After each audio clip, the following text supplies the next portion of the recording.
Tem um minuto. Então aproveito para desafiar o cérebro. A secção de jogos do público foi renovada e está cheia de desafios que puxam pela lógica e pelo vocabulário. Experimente o novo jogo Sopa de Letras com sabor à atualidade. Um passatempo em que as palavras vêm diretamente das notícias do dia. Faça uma pausa inteligente em público.pt/jogos. Um pouco mais de azul regressa para esta nova temporada, mais uma vez albergado no Jornal Público e desta vez dedicado à palavra oropel, aquele latão que serve para fingir que é ouro. E Fernando Alves então trata do burguermestre, de cartazes e de muitos europeus.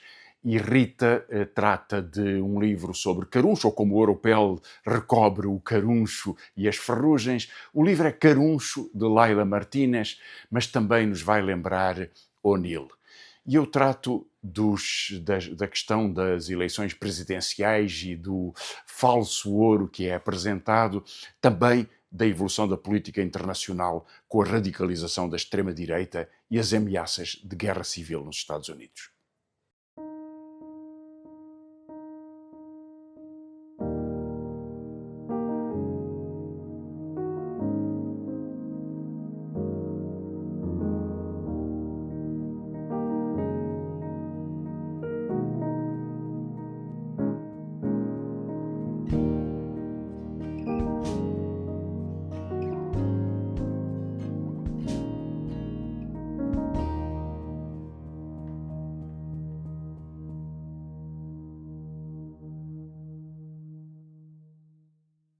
Olá, vindos do rescaldo das férias, ainda com a memória do sol na pele, ocorreu-nos a palavra oropel para o regresso deste nosso um pouco mais de azul. É que levada à letra e cumprindo etimologicamente as longínquas latinadas, oropel deriva de aurea pellis, ou seja, pele dourada ou folha de ouro. Portanto, tudo o que for brilho de pechisbeque, brilho de encher o olho, patinho de pacotilha para enganar papalvos.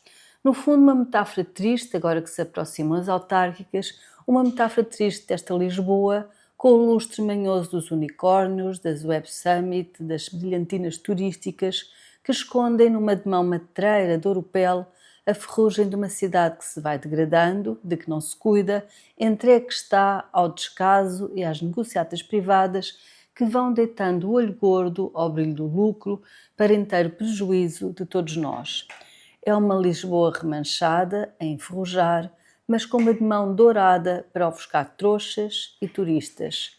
Aos poucos, descasca-se então a tinta, apaga-se o brilho e debaixo do lascada oropel, uma cidade vai voltando à vidinha triste e remanchada de que nos falava O'Neill já em 1969. Assim relembro o poema nesta Lisboa de falsos brilhos em que transformaram a cidade.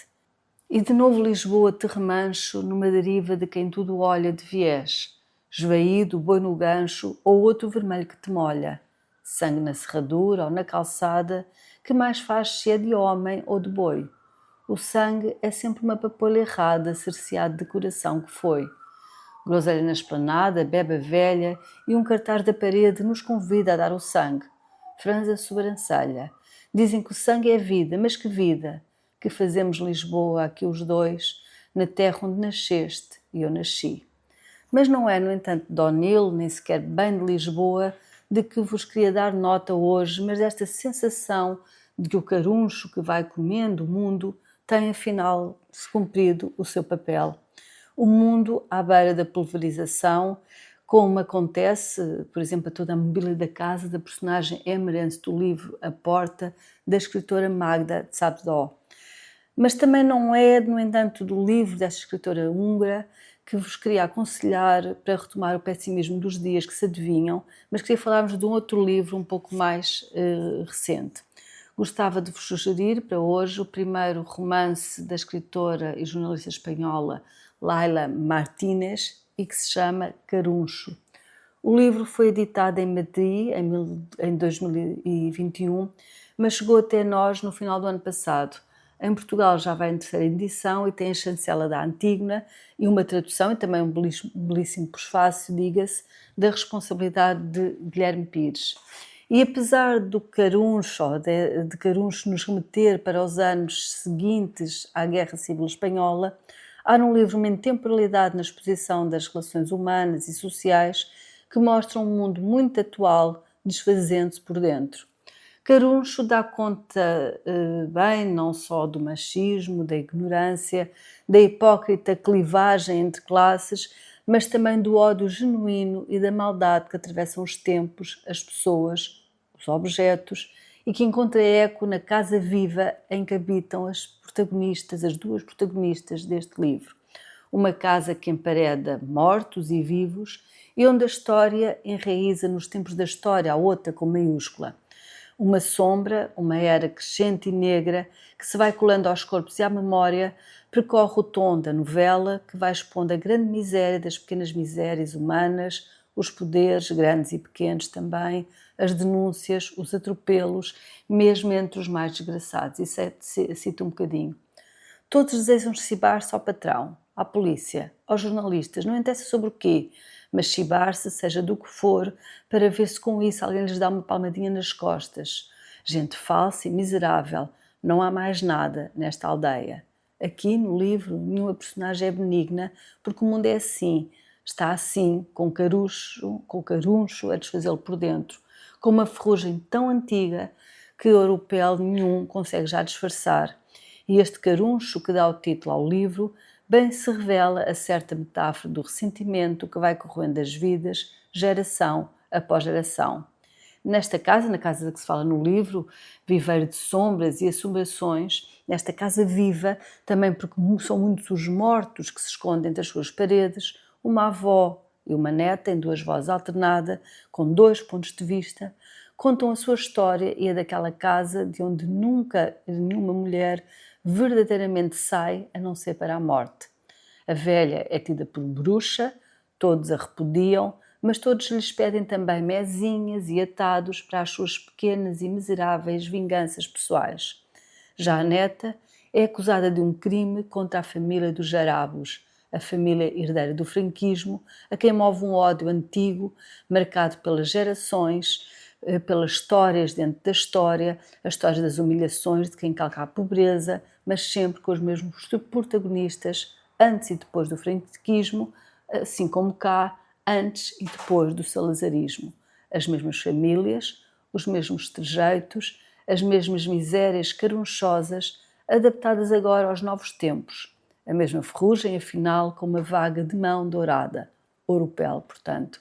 Este é, sim, um livro sobre vingança, sobre muitas vinganças, não só a vingança pessoal desta neta e da avó para com a família dos Jarabos, não só a vingança da sua mãe contra o marido, não só as comezinhas vinganças que se escondem nos atados, a vingança dos pobres contra os ricos, das criadas a escarrarem a sopa do patrão dissolvendo o escarro, com escárnio e gosto na panela, mas também a vingança da própria casa e dos próprios mortos que a habitam.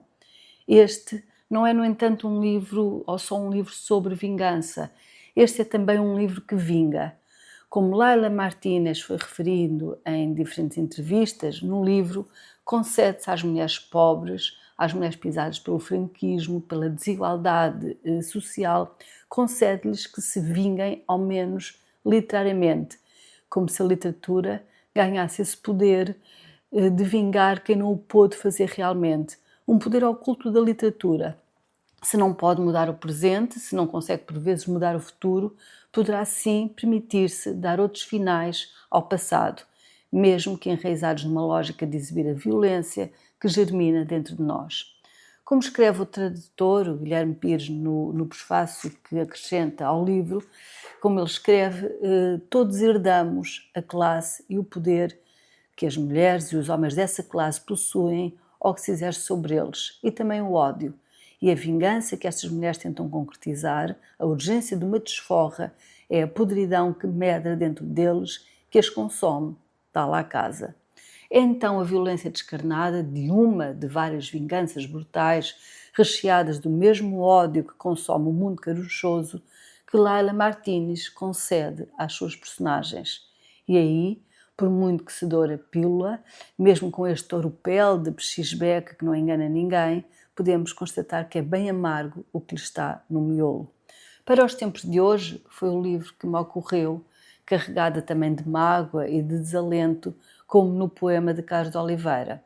E cabe com ele, pois, entretanto, deixai que não me cale, até que o muro fenda, a treva estale, seja a tristeza o fim da vingança. E está.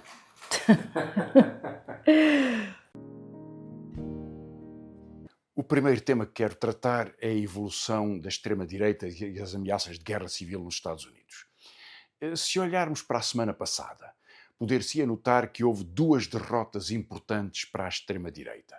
A derrota de Milei na cidade de Buenos Aires, que pode antecipar um desgaste forte do seu ascenso eleitoral e, porventura, até a sua derrota a algum prazo. E, em segundo lugar, a condenação de Bolsonaro no Brasil. Apesar de tudo, houve manifestações muito poderosas dos apoiantes de Bolsonaro e as eleições do próximo ano estão muito indefinidas nas circunstâncias de crise política do país. Em todo o caso, duas derrotas para a extrema-direita. Em contrapartida, o assassinato de Charles Kirk nos Estados Unidos desencadeou uma nova transformação da extrema-direita do país, a começar pelo presidente e a continuar pela horda dos influencers e da estrutura política que o apoia.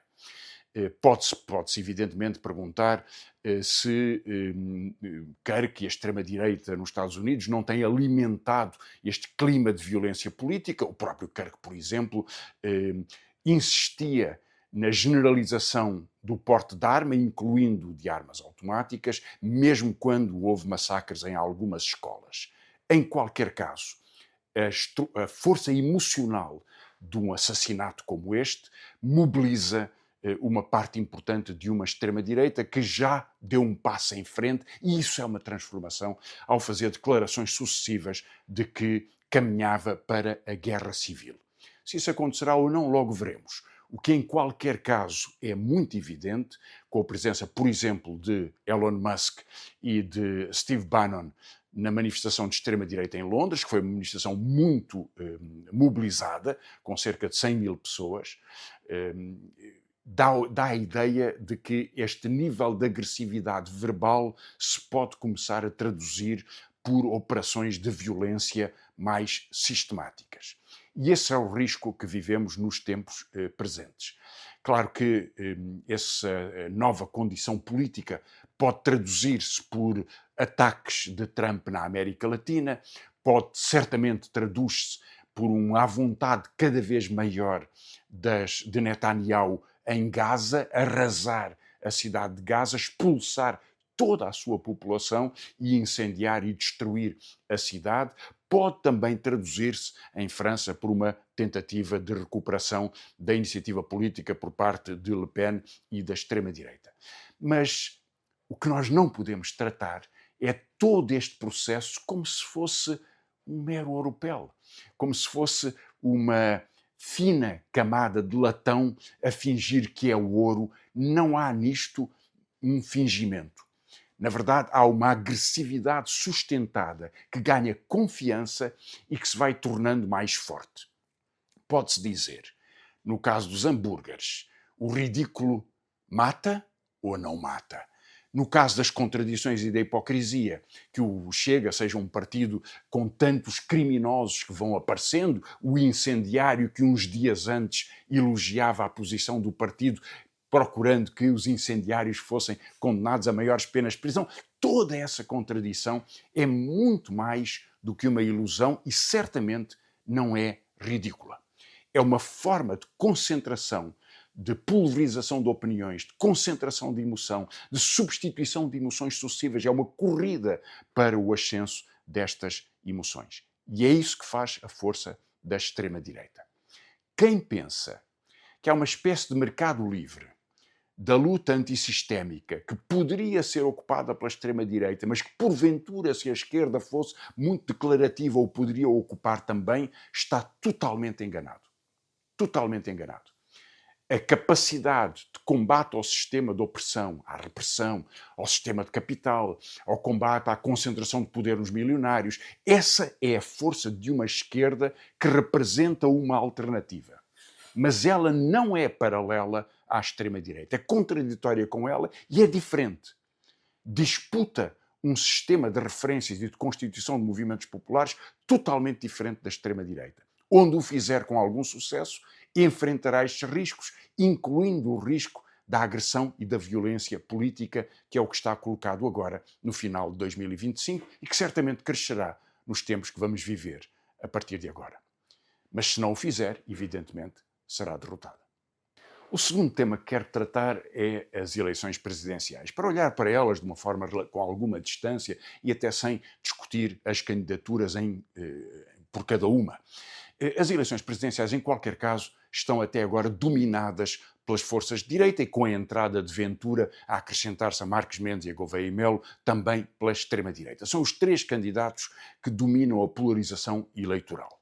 Em particular, porque não havendo um candidato unificador da esquerda e perante a desistência do Partido Socialista, as respostas do centro são frágeis, as respostas da esquerda são de afirmação de mobilização territorial e de procurar expandir as suas próprias propostas.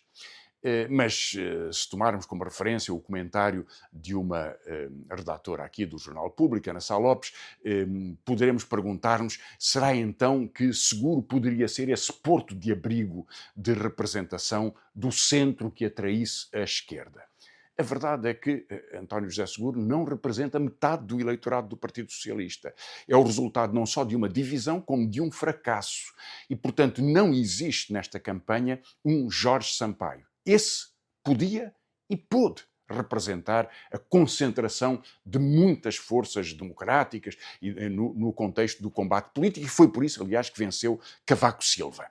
Esse contexto não existe e, portanto, se trata sobretudo de respostas que possam olhar para o futuro, mobilizar o mais possível, criar impulsos, criar ideias, estabelecer ideias, enraizá-las, deitá-las à terra, apresentá-las às pessoas e criar alternativas. Só assim poderá a esquerda, nas suas várias expressões, procurar representar e lutar por representar uma alternativa futura à direita.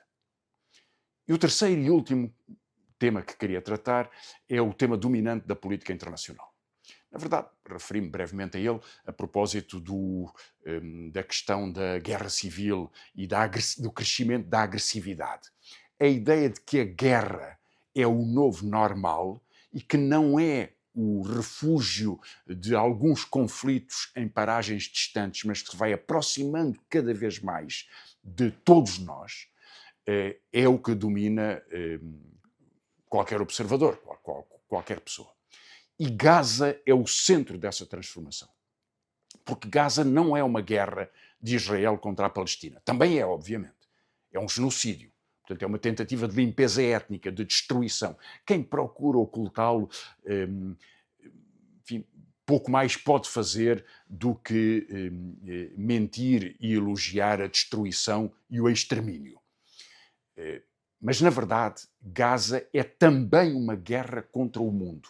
É a afirmação da total impunidade de um dirigente político que quer criar uma dominação regional, estendendo a influência e o controle militar e político do seu país, destruindo e reorganizando toda a área que se tem vindo a chamar do Médio Oriente. E é isso que lhe permite, aliás, atacar um país aliado dos Estados Unidos, que é o Catar, e, aliás, muito próximo também das negociações com Israel, e ameaçar outros, como a Jordânia ou o Egito, além dos seus ataques contra o Irão. Esta expansão territorial é a constituição de um imperialismo que não é só subordinado ao dos Estados Unidos, não é só consequente da autorização que Donald Trump lhe faz, mas é a afirmação de um poder que transforma a política mundial.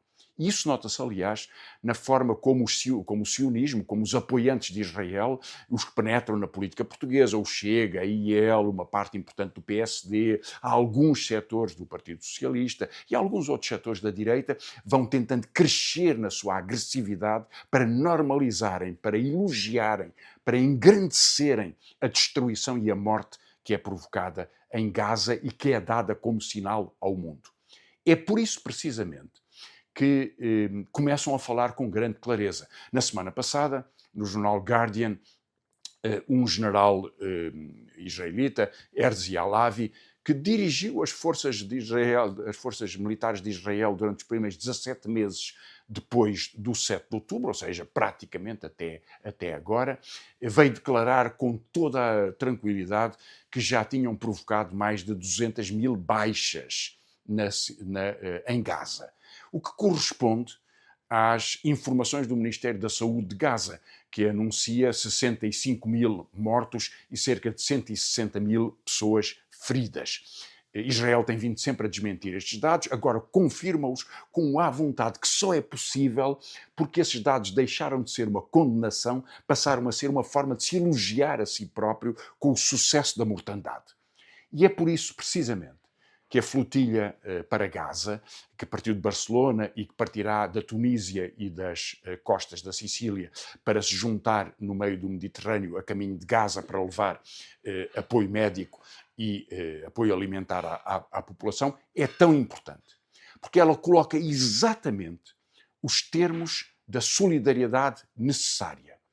Não é uma participação no conflito, é simplesmente a expressão da decência humanitária junto de pessoas que não podem ter nenhuma esperança e que só veem à sua frente a destruição e a morte. É, portanto, uma forma de solidariedade elementar. E talvez seja isso que tenha justificado, por um lado, tanto o apoio, manifestações tão impressionantes em Barcelona, em Génova, as manifestações permanentes na Tunísia e noutros países também, mas, ao mesmo tempo, a extrema agressividade que procura, da campanha sionista, que procura desautorizar esta flotilha.